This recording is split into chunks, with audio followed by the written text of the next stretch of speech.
Put God first. Put God first in everything you do. Everything that you think you see in me, everything that I've accomplished, everything that you think I have, and I have a few things, everything that I have is by the grace of God. Understand that. It's a gift. 40 years ago, March 27th, 1975, it was 40 years ago, just this past March, I was flunking out of college. I had a 1.7 grade point average. I was sitting in my mother's beauty parlor, and I'm looking in the mirror, and I see behind me this woman under the dryer. And every time I looked up, she was looking at me, just looking me in the eye. And I didn't know who she was, and I said, she said, somebody give me a pen, give me a pencil, I have a prophecy. March 27, 1975, she said, boy, you are gonna travel the world and speak to millions of people. Now mind you, I flunked out of college. I'm thinking about joining the army. I didn't know what I was gonna do, and she's telling me I'm gonna travel the world and speak to millions of people. Well, I have traveled the world, and I have spoke to millions of people. But that's not the most important thing, the success that I had. The most important thing is that what she taught me and what she told me that day has stayed with me since. I've been protected, I've been directed, I've been corrected. I've kept God in my life, and it's kept me humble. I didn't always stick with him, but he always stuck with me. So stick with him in everything you do. If you think you want to do what you think I've done, then do what I've done and stick with God. Number 2, fail big. That's right. Fail big. Today's the beginning of the rest of your life, and it can be very frightening. It's a new world out there. It's a mean world out there, and you only live once. So do what you feel passionate about. Take chances professionally. Don't be afraid to fail. There's an old IQ test, was 9 dots, and you had to draw 5 lines with a pencil within these 9 dots without lifting the pencil. The only way to do it was to go outside the box. So don't be afraid to go outside the box. Don't be afraid to think outside the box. Don't be afraid to fail big, to dream big. But remember, dreams without goals are just dreams, and they ultimately fuel disappointment. So have dreams, but have goals. Life goals, yearly goals, monthly goals, daily goals. I try to give myself a goal every day. Sometimes just to not curse somebody out. Simple goals, but have goals. And understand that to achieve these goals, you must apply discipline and consistency.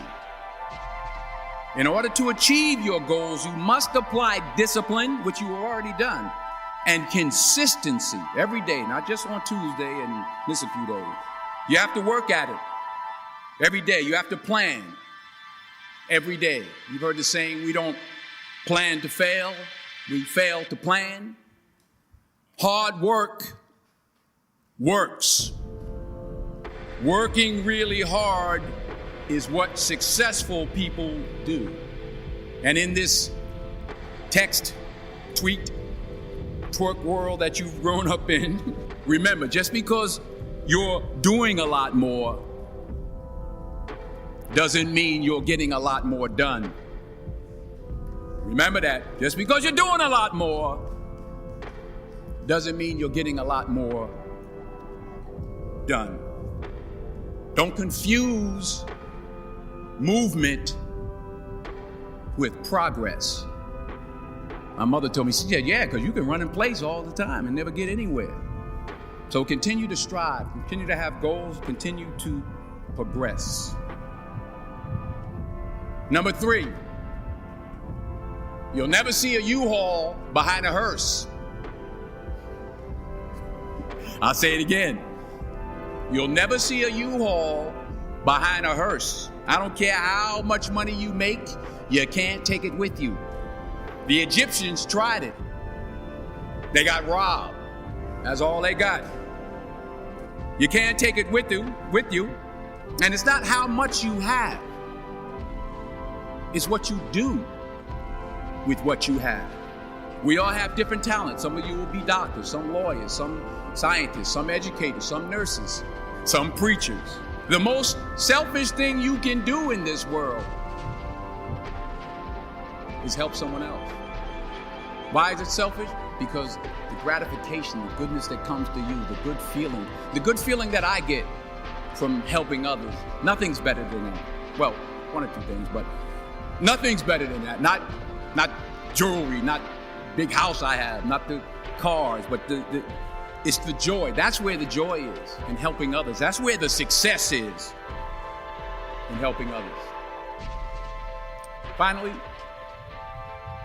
I pray that you put your slippers way under the bed tonight, so that when you wake up in the morning, you have to get on your knees to reach them. And while you're down there, say thank you for grace. Thank you for mercy. Thank you for understanding. Thank you for wisdom. Thank you for parents. Thank you for love. Thank you for kindness. Thank you for humility. Thank you for peace. Thank you for prosperity. Say thank you in advance for what's already yours. It's how I live my life. That's why I am. One of the reasons why I am today. Say thank you in advance for what is already yours. True desire in the heart for anything good is God's proof to you, sent beforehand to indicate that it's yours already. I'll say it again. True desire in the heart, that itch that you have, whatever it is you want to do, that thing that you want to do to help others and to grow and to make money, that desire, that itch, that's God's proof to you, sent beforehand already to indicate that it's yours. And anything you want good, you can have. So claim it. Work hard to get it. When you get it, reach back. Pull someone else up. Each one, teach one. Don't just aspire to make a living. Aspire to make a difference. Thank you.